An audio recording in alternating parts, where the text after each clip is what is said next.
बांग्लादेश में भुखमरी की नौबत आने वाली है।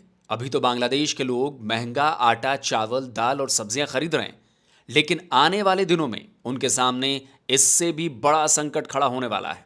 बांग्लादेश फूड क्राइसिस की तरफ तेजी से बढ़ रहा है और इसके पीछे बांग्लादेश के अंदरूनी हालात के साथ साथ बांग्लादेश के म्यांमार। ढाका ट्रिब्यून की इस खबर को देखिए। खबर बता रही है कि बांग्लादेश ने म्यांमार की सीमा पर सुरक्षा बेहद सख्त कर दी है। अराकान आर्मी ने बांग्लादेश से लगने वाले म्यांमार के रखाइन स्टेट के 17 में से 13 शहरों को कैप्चर कर लिया है। इसी महीने की शुरुआत में अराकान आर्मी ने बांग्लादेश की सीमा के ठीक पास के माउंगडाओ टाउनशिप पर अपनी पताका लहरा दी। बांग्लादेश सीमा पर मौजूद म्यांमार आर्मी के सारे पोस्ट पर अराकान आर्मी ने कब्जा कर लिया था, लेकिन इस कब्जे के पहले से ही बांग्लादेश पर म्यांमार के सिविल वॉर का इंपैक्ट पड़ने लगा था। असल में म्यांमार की आर्मी और अराकान आर्मी के बीच चल रही लड़ाई की वजह से बांग्लादेश और म्यांमार के बीच के ट्रेड पर जबरदस्त असर पड़ा है। ये इसी साल फरवरी की खबर है। तब रखाइन में लड़ाई तेज हो चुकी थी और इस वजह से दोनों देशों के बीच क्रॉस बॉर्डर ट्रेड ठप पड़ गया था। सितंबर में कोशिश की गई कि काम फिर से शुरू किया जाए, लेकिन गोलीबारी की वजह से पोर्ट पर कामकाज बंद ही रहा। अब बांग्लादेश के प्रथम आलू की इस खबर को देखिए। यह खबर 11 दिसंबर की है। खबर बता रही है कि पिछले 10 महीने से टेक्नाफ लैंड पोर्ट से बांग्लादेश और म्यांमार के बीच एक्सपोर्ट इंपोर्ट एकदम बंद पड़ा हुआ है। यह है बांग्लादेश का टेक्नाफ लैंड पोर्ट। बांग्लादेश के कॉक्स बाजार डिस्ट्रिक्ट में नाफ नदी के वेस्ट बैंक पर टेक्नाफ लैंड पोर्ट बनाया गया है। 56 एकड़ से भी ज्यादा इलाके में फैले इस टेक्नाफ पोर्ट पर नवंबर साल 2006 से ऑपरेशन शुरू हुआ था।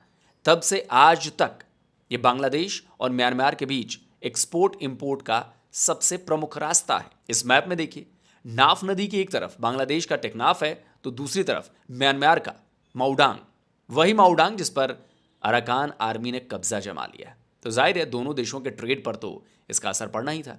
द बिजनेस स्टैंडर्ड के इस इन्फोग्राफिक को देखिए। यह ग्राफिक बता रहा है कि बांग्लादेश म्यांमार के अदरक, लहसुन, प्याज, मछली, लौंग, नारियल और इलेक्ट्रॉनिक गुड्स अपने यहां मंगाता रहा है, यानी कि वो इंपोर्ट करता है, जबकि म्यांमार को वो आलू, खिलौने, प्लास्टिक के सामान, कपड़े, एल्यूमिनियम, दवाएं, कॉस्मेटिक और कई तरह के फूड आइटम्स एक्सपोर्ट करता है।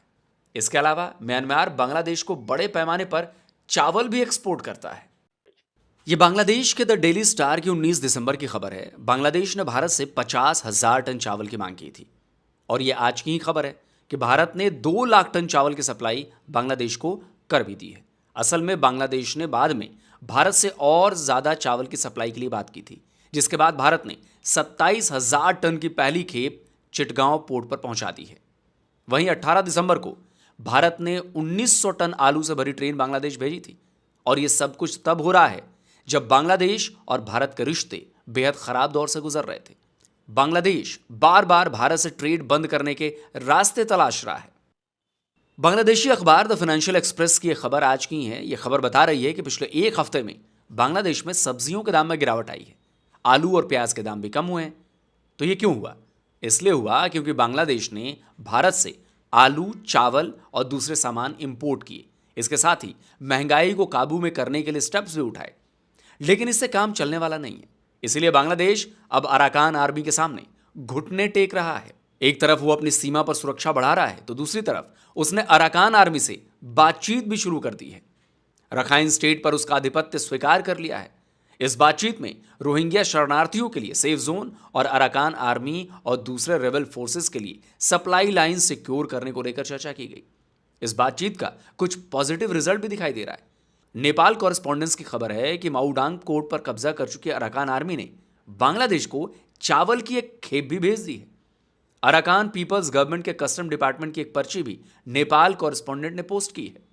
तो यूएनएचआरसी के मुताबिक बांग्लादेश में 10 लाख से भी ज्यादा रोहिंग्या शरणार्थी रह रहे हैं। कॉक्स बाजार और बाशान चार में बांग्लादेश ने रोहिंग्या कैंप बनाए हुए हैं। म्यांमार से भागकर आए रोहिंग्याओं को इन्हीं कैंप्स में रखा गया है। बांग्लादेश को इन शरणार्थियों के लिए अंतर्राष्ट्रीय संस्थाओं से अच्छी खासी रकम मिल जाती है, लेकिन बांग्लादेश को इसमें अपने रिसोर्सेज भी खर्च करने पड़ते हैं।